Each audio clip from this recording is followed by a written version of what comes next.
Welcome to Lecture 18 for Chemistry 312, Radiochemistry. This lecture is on applications of nuclear material, and it's in two parts. The readings for Part 1 of the application of nuclear materials are from the readings of Nuclear and Radiochemistry, Chapter 11D, and Modern Nuclear Chemistry, Chapter 4.10. There's also links to websites that are interspersed in the lecture that provide additional reading material. Part 1 of Lecture 18 covers isotope production methods, neutron generators, ionization sources, and heat sources. As an example of a heat source, we're going to provide a route for production of electricity through plutonium-238. This is a popular source for space exploration, and an example of that is the Mars 2020 mission. The link here provides information on the role the plutonium-238 plays in that mission, and information on the radioisotope generator system that's used for producing electricity. Part 2 will cover radiopharmaceutical applications. Radiopharmaceutical applications can be broken into three groups: diagnostic, in other words, information on how the biological system is functioning. For instance, looking at heart imaging or trying to image where the location of a cancer. This is done primarily through the detection of gamma rays. These gamma rays can come from the isotopes themselves directly, for instance, the decay of technetium-99m. That decay produces a photon, which can provide the imaging, or through positron emission tomography, as is shown here. Through positron emission tomography, a positron is emitted by the isotope. That positron interacts with matter, producing two photons at 511 keV, each going 180 degrees away from each other. This provides the ability to obtain detailed images, such as shown here. Therapeutic radiopharmaceuticals rely upon a decay in which is cytotoxic to a cell. The idea is to place the isotope on or inside of a cancer cell.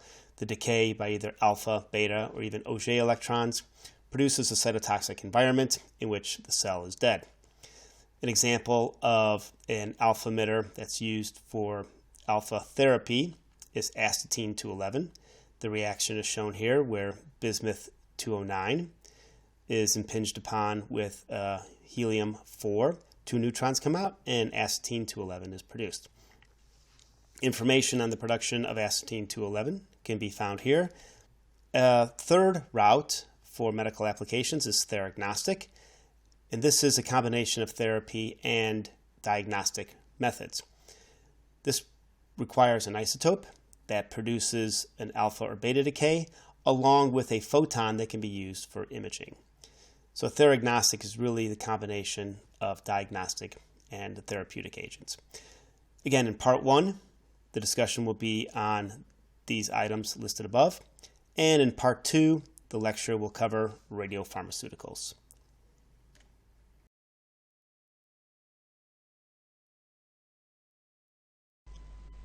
One primary route for the production of isotopes is through the fission process. And there are two main methods in producing isotopes of use through fission. One is through the direct production of fission products, in which the fissioning of the uranium-235 itself creates the isotopes of interest. Another is the formation of new isotopes through neutron reactions. As an example, plutonium isotopes are produced in this route. So one can do successive neutron capture.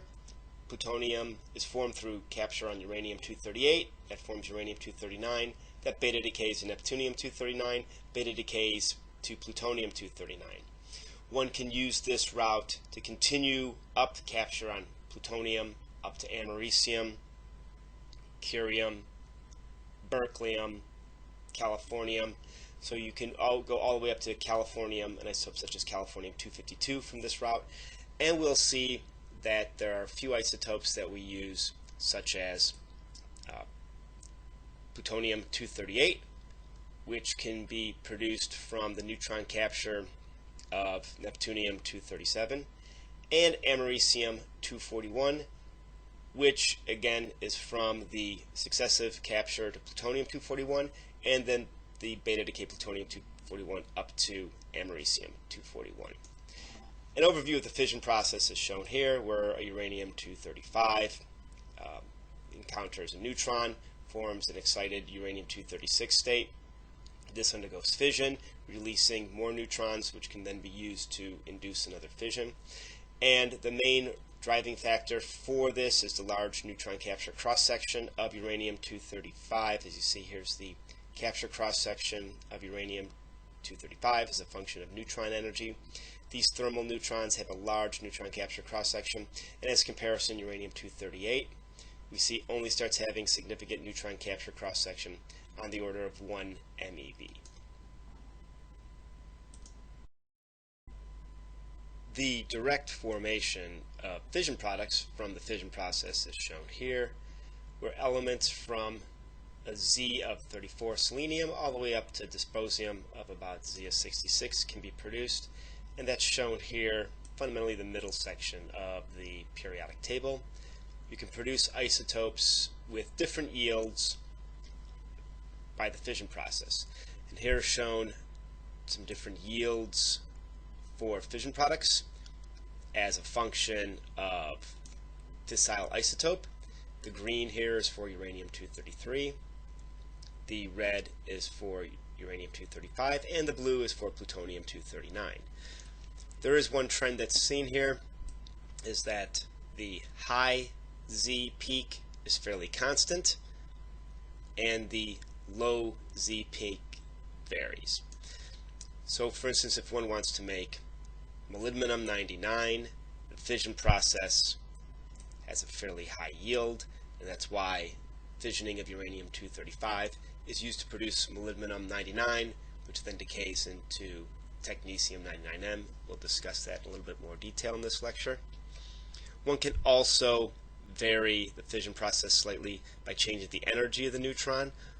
One what's shown here is the fission process for thermal neutrons versus the fission process for fast neutrons. The peaks don't change dramatically. There's a little bit of decrease on the higher peak. What is noticeable is the increase of the valley peak.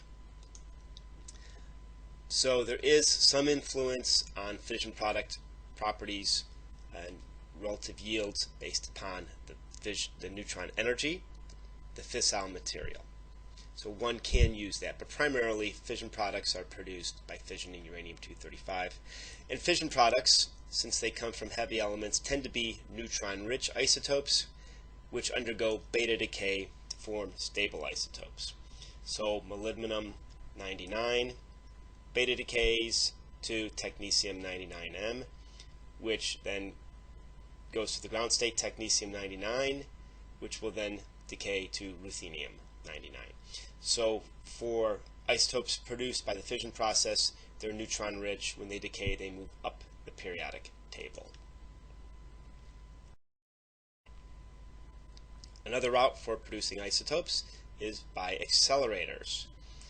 And what's shown here is a schematic of an acceleration process where deuterium is impacted upon nitrogen, an excited oxygen isotope is produced, which can then undergo decay by neutron emission, alpha emission, a neutron plus a proton, de-excitation, tritium emission, a range of different emissions developing into a range of different isotopes. One can tune these reactions by changing the energy. An example here, here's the reaction cross-section for a proton on oxygen 18, producing fluorine 18, which is a useful radiopharmaceutical. And as one can see, that one can increase the reaction cross-section, so the probability for the reaction, by tuning the particle energy. So you can tune the target material, you can tune the particle, you can tune the particle energy. So you can use these techniques to vary and produce specific yields of isotopes. An example here is this is the very first cyclotron that was produced by Lawrence, very small handheld. This is a typical route how a cyclotron operates, where a charged particle is introduced into the center. These magnetic field sectors vary They accelerate, push, and pull the particle, and by the time it hits a certain known distance, it has to be going at a certain energy based upon its mass and charge. Accelerators are generally used for the production of neutron poor isotopes. For instance, fluorine 18, the stable isotope being fluorine 19. Accelerator produced isotopes tend to decay by either electron capture or positron emission. For many radiopharmaceutical applications, it's the positron emitting isotope that's of interest. Now, it is possible to produce neutron capture with accelerators by having an accelerator hit a beam stop that produces neutrons and then using those neutrons as neutrons for reactions where neutron capture occurs. So accelerators can be used to produce a range of isotope, but they're primarily used for neutron poor isotopes that undergo positron emission. The first set of isotopes to be discussed are those involved in neutron emitters. So these are small sources that are designed to produce neutrons, and these neutrons drive reactions that can be used to determine something about a material. For instance, elements in a sample can be based on reactions with neutrons. Small sources can be used for detection of sodium or actinides. These neutron emitters are also used for evaluation of subcritical amounts of fissile material. They can probe the amount of neutrons that are produced by adding neutrons in a subcritical configuration. This is a useful capability, and these small sources can be used to determine if subcritical amounts of fissile material are in configurations that need to be remediated or treated to prevent any criticality. These neutron emitters are also used to detect water or hydrogen by neutron backscattering. So neutrons very sensitive to low Z material, particularly protons, hydrogen. They can be used to detect the presence of water. For instance, they can be used in drilling activities to determine if water is present or oil would be present. And finally, neutron emitters can be useful for detection of explosives. There are two routes that this can be done. Both utilize cross-section resonances for nitrogen and oxygen. So when we mention resonance cross-section, those are the higher energy neutron cross-sections. There are some very high resonance cross-sections for nitrogen and oxygen. Explosives have a characteristic nitrogen to oxygen ratio. They tend to have high amounts of nitrogen to oxygen. And these cross-sections can be used to measure characteristic gammas that are produced from a neutron being absorbed by nitrogen or oxygen, then that excited state de-exciting, emitting a neutron, or from the absorption of the neutrons as it travels through the material. So imagine if you had the ability to measure the amount of neutrons that were traversed a certain sample, you could see that certain energies would be decreased. These energy ranges could correspond to nitrogen and oxygen, thereby determining, using this as a route to determine the amount of nitrogen to oxygen in a sample, and understanding certain ratios would be characteristic of an explosive material. These explosives can be used, this explosive detection technique can be used, one would think about it for material that's being, for instance, brought in through a port. You can evaluate a container for explosive material, or you could use this technique to determine buried explosives such as landmines. An example of isotopes that are used as neutron emitters are provided here. Possibly the simplest one is just a californium-252 source. The decay data for californium-252 is shown here. It has a half-life of 2.645 years. 96.9% of the time, the californium decays by alpha. However, 3.11% of the time, it decays by spontaneous fission. It's this spontaneous fission branch, and if you look at isotopes, it's an incredibly large spontaneous fission branch for this sort of isotope that also decays by alpha. This large spontaneous fission branch for this relatively long-lived isotope gives rise to a sufficient amount of neutrons that can be used as a detector. So to determine the amount of neutrons that one could produce, it averages between 2 and 3 neutrons per emission per decay. That results from spontaneous fission for californium-252. So one can determine the activity of your californium-252 knowing that around 3% of the time it decays by this spontaneous fission, which then results in the multiple neutrons. Another route for neutron emitting isotopes is to combine an alpha emitting isotope with beryllium. The reaction shown here of an alpha particle on beryllium-9 producing carbon-12 with the emission of a neutron can be exploited as a neutron emitting source. A number of different alpha sources can be used: americium-241, plutonium isotopes, or polonium isotopes. Shown here is the cross-section for the beryllium alpha reaction, and as one sees that the high cross-section of around half a barn is achieved with an energy close to 4.5 MeV. This is a very common energy range for an alpha decaying isotope. So alpha decaying isotopes are good for energetically for producing this reaction. And here's some data here on evaluation of different beryllium type of targets with a yielded number of neutrons per alpha. You see those values are on the order of 3 times 10 to the minus 5. There's not a huge dependency on the beryllium chemical form, and as you do see that you do need quite a few alpha particles to produce one neutron. So this would mean that your isotope activities would need to be high, and you could use this ratio if one wanted to determine, if one wanted to produce a neutron emitting isotope with a neutron emitting source with a certain amount of isotope, certain amount of neutron production rate from that isotope. Using these factors, one can determine what activity would be necessary to produce a neutron source of a given neutron yield.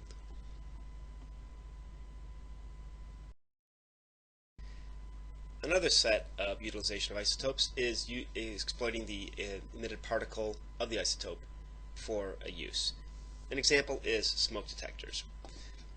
Ionization smoke detectors use an americium-241 source. This americium is in the form of the oxide, has an activity on the order of 33 kilobecquerel, and this works by using the alpha particle that's emitted from the americium-241 as an ionization source. So basically, when smoke is detected, when it enters an ionization chamber through this route. When smoke is not present, alpha particles ionize air that's in the ionization chamber. These ions they travel in the chamber, they create a low current, which is detected by the ionization chamber. When smoke enters the ionization chambers, any ions that are formed by the alpha particle can be attached to the smoke. They no longer go to the electrodes in the ionization chamber. The current drops. This decrease in the drop of the current triggers the alarm that indicates that smoke is present in the smoke detectors. One route that is commonly used is to have a sealed detector and an open detector, so that the sealed ionization detector of the ionization chamber does not have the smoke particles going through it, so that changes from that current, the sealed current, to the open current are what's used to trigger the alarm that indicates the presence of smoke. Another particle type interaction is explosive detection. This is what's commonly used when one travels through an airport if the baggage is swiped and they're looking for explosives, they actually use a nickel 63 beta emitter, and the method is ion mobility. So the sample that's swiped is placed over a nickel 63 source. This ionizes the molecules that are collected on that source. They enter an ion mobility chamber, so after the sample is collected, it's placed on top of the chamber. The reason that this method is chosen is because of the sensitivity. One can detect explosives down to picogram levels. The molecules are ionized by the beta particles. The degree of ionization is related to the size of the ion and the shape of the ion, so you can think of it as a physical cross-section that the molecule has in the presence of the ionizing electrons. Once ionized, the ionized molecule enters the chamber.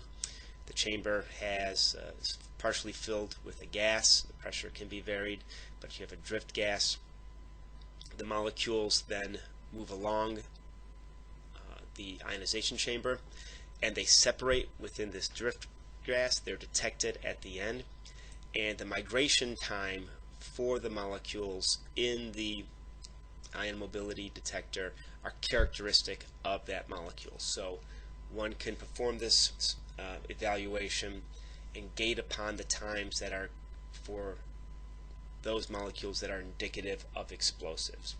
And this is the technique that's used in airports worldwide for detection of explosives on baggage. The isotope plutonium-238 has applications due to its thermal properties, which shown here are a little bit more than half a watt per gram of plutonium-238 material. This is due to its relatively short half-life of 87.7 years and relatively high energy alpha decay. Plutonium-238 can be produced two routes. One is neutron capture on neptunium-237, producing neptunium-238, which then undergoes beta decay to produce the plutonium-238. The produced plutonium-238 is then separated from unreacted neptunium, or a curium-242 source can undergo alpha decay to produce the plutonium-238. These power sources are often used for space exploration. The plutonium is generally in the form of an oxide, with the isotopic concentration plutonium-238 equal to or greater than 83.5%. The oxide source is actually enriched in oxygen-16 to limit the alpha N reactions that occur from oxygen-17 or oxygen-18. As an oxide, the plutonium-238 oxide has about 0.4 watts per gram.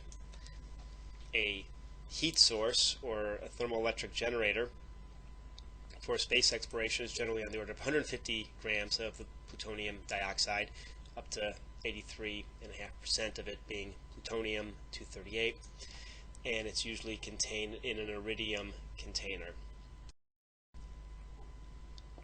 The overall route with some specific additions for the production of plutonium-238 is shown here.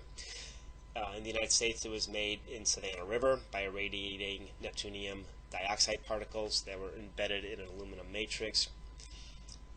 This was then dissolved in nitric acid, and through high nitric acid concentrations, separation of neptunium from plutonium was achieved. First, the neptunium-plutonium separated out any fission products that might have resulted due to the fissioning of the actinides with fast neutrons, and then the neptunium was separated from the plutonium. What was done specifically is that these aluminum targets were dissolved in 10 molars nitric acid with a small amount of HF, and the nitric acid solution was treated to give a final concentration of 8 molar. Ferrous sulfamate was used to adjust the valence of neptunium-plutonium to the trivalent state. Remember, neptunium-plutonium can have multiple oxidation states, so to have consistent chemistry, both elements had to have their oxidation states treated. The first route for the separation was on a Dowix type 1 resin to separate the neptunium-4 and plutonium-4. from the aluminum and the bulk of the fission products. The second stage, the ion exchange, the plutonium-4 and neptunium-4 were again bound to the column, and plutonium was selectively eluted as the trivalent state using ferrous sulfamate as a reducing agent and hydrazine as a holding agent. Then the neptunium-4 could be eluted from the column, precipitated as the oxalate, and then reused as targets. The plutonium-238 was purified in the third stage of ion exchange and eluted as the nitrate, and then sent for further processing into the dioxide, generally through the same route where you would precipitate the oxalate, then thermally treat that. And as an example, as we already discussed, 150 gram plutonium dioxide source is a little over 60 watts. These are then welded into containers, these tungsten iridium clad containers, and they can be used for either general purpose heat, or the heat is then used to produce electricity. These sources are called general purpose heat sources, since they can be used for a number of different applications. As an example, these sources, as shown here, relatively smaller amount, 1 watt of plutonium, shown here, are on the rovers that are doing Mars exploration. These do nothing more than provide heat, so that the rovers can operate when the sun is not present. Temperature on Mars plummets. If they had to wait for solar electricity routes as the only means of producing heat, they would not operate. So these sources provide constant heat that can be used to maintain the robots under Mars cold conditions. Radioisotope thermal generators are also an application of these heat sources. As shown here, the heat sources are introduced into these generators. The heat is then used to convert to electricity. The overall yield is not very good, on the order of 20 to 30%, but this does provide a constant electrical source without any moving parts. So you basically have this thermoelectric generator which utilizes the heat coming from the radioactive decay of the plutonium-238. An example of what that source looks like is shown here. This is on the Cassini space mission. They used 333 heat sources from Los Alamos National Lab. This was on the order of 40 kilograms of material, and it provided electrical power, where on the order of half a kilogram was used to just provide heat for spacecraft components. And what you can see from here is that the technician evaluating the dose from the sources shows that there's not much activity from these sources, and it's due to the fact that the plutonium-238 is primarily an alpha emitter, and the alpha decay is extremely well shielded. In fact, it's used to generate the heat, so there is very little dose coming from these heat sources. Another example of a space mission that utilizes plutonium-238 is shown here, the New Horizon that arrived at the Pluto Kuiper Belt mission. It had around 10 kilograms of plutonium with 1 RTG and a number of the heat sources.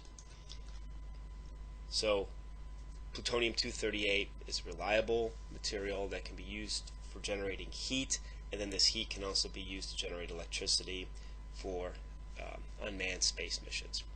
In the United States, there's current efforts to renew the ability to produce plutonium-238 for further missions by the National Aeronautics and Space Administration. This concludes the first part of Lecture 18 on the applications of nuclear materials. This lecture covered isotope production methods, neutron generators, ionization sources, and heat sources. The second lecture will cover radiopharmaceuticals, discussing both diagnostic and therapeutic radiopharmaceuticals. Please continue with part 2 after you've completed this lecture.